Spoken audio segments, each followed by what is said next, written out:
శివా బాబోయ్, బావి ఇక్కడికొచ్చాడేంటి? కేక్లో విషయం కలిపారని తెలిస్తే దేవాన్ని మీద అనుమానం వస్తుంది. ఏదో ఒకటి చెప్పి మేనేజ్ చేయాలి. సరే, నువ్వు పని చూసుకో. Okay madam. శివా, ఇందాకటి నుంచి ఇక్కడే తిరుగుతున్నాను. నీ స్కూటీ కనిపించింది కానీ నువ్వు కనిపించట్లేదేంటి?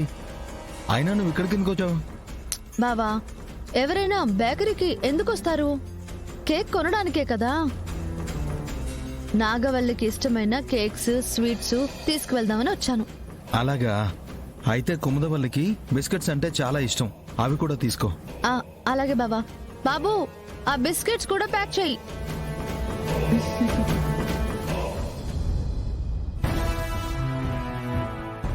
శివ, ఎందుకు కంగారుగా ఉన్నావు? బాబా, కావాలంటే చెప్పు, ఇద్దరం ఒకటే ఐస్ క్రీమ్ తిందాం, అది కూడా ఒకే స్పూన్ తో. బయటకు వచ్చానని ఒక్క మాట చెప్పచ్చు కదండి. రెక్కల గుర్రం వేసుకుని ఇక్కడ వాలిపోయేవాన్ని. ఏంటి? గుర్రం అంటే ఆకాశంలో ఎగిరే గుర్రం కాదండి, నా స్కూటరు. నేను ఎక్కడికి వెళ్ళాలనుకుంటే అక్కడికి వాలిపోయేలా చేస్తుంది కదా, అందుకే అలా అన్నాను. మంచిది, కానీ మీరేంటి ఇలా వచ్చారు? దేవత ఎక్కడుందో పూజారికి తెలిసిపోతుంది కదండి. ఇక నుండి మీరెక్కడుంటే నేను అక్కడే. ఎలాగో మీ అన్నయ్య నిశ్చితార్థానికి ఒప్పుకున్నాడు కాబట్టి ఇక జీవితాంతం మీ వేలు పట్టుకుని నడిచే భాగ్యం నాకు కలిగింది. మన పెళ్లికి అన్నయ్య ఒప్పుకున్నందుకు నాకు కూడా సంతోషంగానే ఉందండి. ఆహా, ఆ ఊహ ఎంత బాగుందో. ఆవిడెవరండి? ఊహ అంటే అమ్మాయి కాదండి.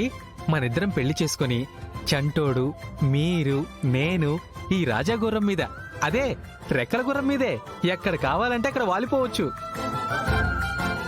ఆడొచ్చు, పాడొచ్చు, సరదాగా ఆనందంగా జీవితాంతం సంతోషంగా గడిపేయచ్చు.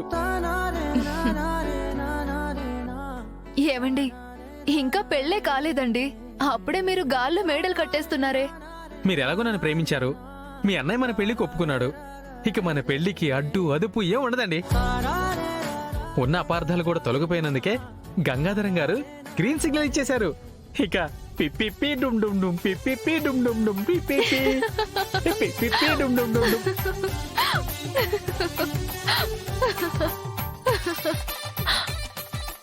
మీరు నవ్వారండి. ఈ శుభ సందర్భంలో మీకు బహుమతి సమర్పించాలనుకుంటున్నాను. ఏంటండి ఆ గిఫ్ట్?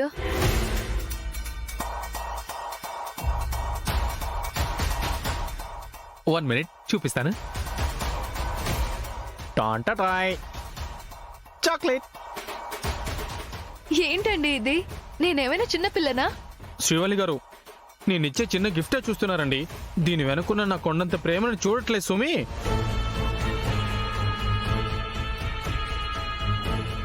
నిజమే వెంకటపతి రాజు గారు, ప్రేమతో ఇచ్చేదానికి విలువ కట్టలేం.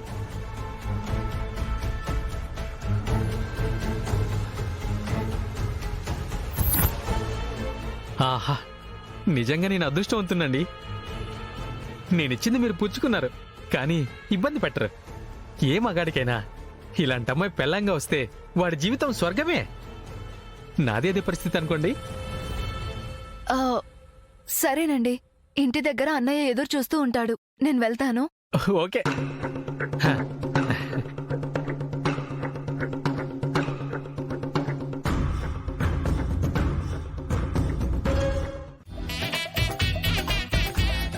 వెంకటపతి రాజుతో ఫోన్ మాట్లాడి అభిరుచులు, అభిప్రాయాలు కలిసాయో లేదో కనుక్కో. పెళ్ళయ్యాక హెల్ప్ అవుతాయి. ఏ శివ, ఏంటి అన్నయ్య ముందు?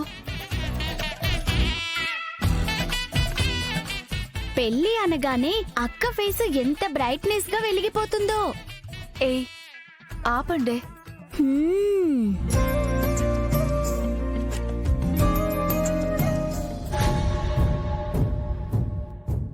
సిగ్గుపడుతున్నావా శ్రీవల్లి? నీకు అలాంటి మంచి రోజులు రానివ్వను.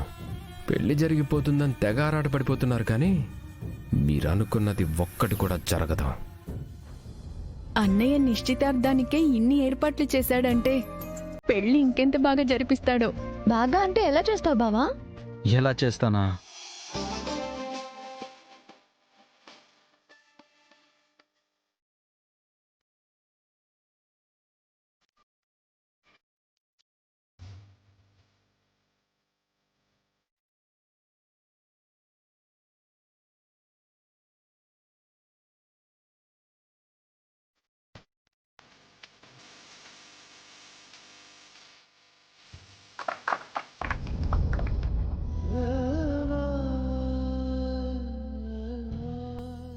ఏమైందన్నయ్య?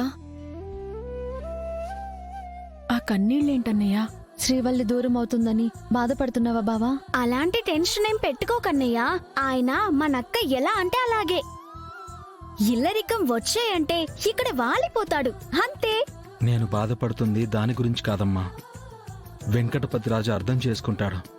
ఇంత వైభవంగా జరిపించాలి అనుకుంటున్న నా చెల్లి పెళ్లికి అమ్మ లేదని బాధపడుతున్నాను. అమ్మ ఎక్కడున్నా పెళ్లిలోపు రావాలని ఆ దేవుణ్ణి కోరుకుంటున్నాను. అదే జరిగితే నా అంత అదృష్టవంతురాలు ఎవరూ ఉండరు.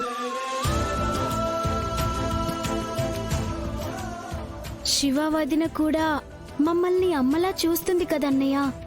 అలాంటప్పుడు బాధపడకూడదు. ఇందాక నువ్వు మాటల్లో చెప్పింది తర్వాత పెళ్లిలో కనబడాలి.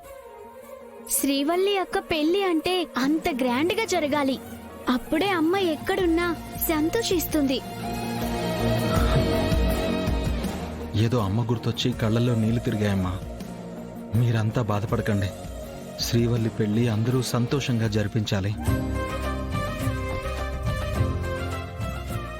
అన్నయ్య, ముహూర్తం పెట్టడానికి గుడికి వెళ్తున్నావంటే అమృతక్కకి తిరుపతత్తకి కూడా చెప్పాలి కదా.